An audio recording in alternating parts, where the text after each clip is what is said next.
Hi hello നമസ്കാരം, എല്ലാവർക്കും ഒരു പുതുപുത്തൻ വീഡിയോയിലേക്ക് സ്വാഗതം. നരയണം ഈ ചാറ്റൽമഴ സീരീസിൽ നമ്മൾ ഇന്നുള്ളത് കൊല്ലം ജില്ലയിലെ ആര്യങ്കാവിനടുത്തുള്ള റോസ്മലയിലാണ്. അപ്പൊ ഇവിടുത്തെ കാഴ്ചകളും വിശേഷങ്ങളും ഒക്കെയാണ് ഇന്നത്തെ നമ്മുടെ വീഡിയോ. ഈ ടിക്കറ്റ് നിരക്ക് നിങ്ങളൊന്ന് ശ്രദ്ധിച്ചോളൂ കേട്ടോ. ആര്യങ്കാവിൽ നിന്ന് ഏകദേശം 16 കിലോമീറ്ററുകളോളം ഇടതൂർന്നു നിൽക്കുന്ന വനത്തിനുള്ളിലൂടെ യാത്ര ചെയ്ത് നമ്മൾ എത്തിച്ചേരുക റോസ്മല വ്യൂ പോയിന്റിലേക്കാണ്. ഇപ്പൊ കാണുന്ന ഈ വഴി കാണുമ്പോൾ ഭയങ്കര മനോഹരമായി തോന്നുമെങ്കിലും ഈ കാണുന്നതാണ് അങ്ങോട്ടേക്കുള്ള എൻട്രൻസ്.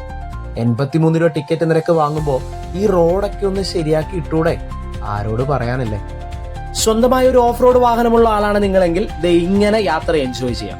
ഇനി അതല്ലെങ്കിൽ ആര്യങ്കാവിൽ നിന്ന് ഇതുപോലെ ജീപ്പ് റെന്റിനെടുക്കാം. 1200 രൂപയാണ് ഈ ഒരു ജീപ്പ് സഫാരിക്ക് റേറ്റ് ആയി വരുന്നത്. ഇത് ഫിക്സഡ് റേറ്റ് ആണ് കേട്ടോ. ടിക്കറ്റ് എടുത്തതിന് ശേഷം കുറച്ചു ദൂരം എന്നെ പോലെ ഇങ്ങനെ നടക്കേണ്ടതായി വരും. ഈ നടന്നതിന് ശേഷമാണ് നമ്മൾ വാച്ച് ടവറിന്റെ മുൻപിൽ എത്തിച്ചേരുക. അവിടെ നിന്ന് കാണുന്ന കാഴ്ചയാണ് നിങ്ങളിപ്പോ കണ്ടുകൊണ്ടിരിക്കുന്നത്. തെമ്മല ഡാമിന്റെ ആ ഒരു മുഴുവൻ ഏരിയയും നമുക്ക് ഇതിനു മുകളിൽ നിന്ന് ആസ്വദിക്കാൻ സാധിക്കും. സത്യത്തിൽ ഈ കാഴ്ച ഭയങ്കര രസമാണ്. അതിമനോഹരമായ കാഴ്ച തന്നെയാണ് ഇതിനു മുകളിൽ നമ്മെ കാത്തിരിക്കുന്നത്. കൂടുതൽ മനോഹരമായ യാത്രാ വീഡിയോസിന് നമ്മുടെ പേജ് ഒന്ന് ഫോളോ ചെയ്ത് വെച്ചേക്കുക.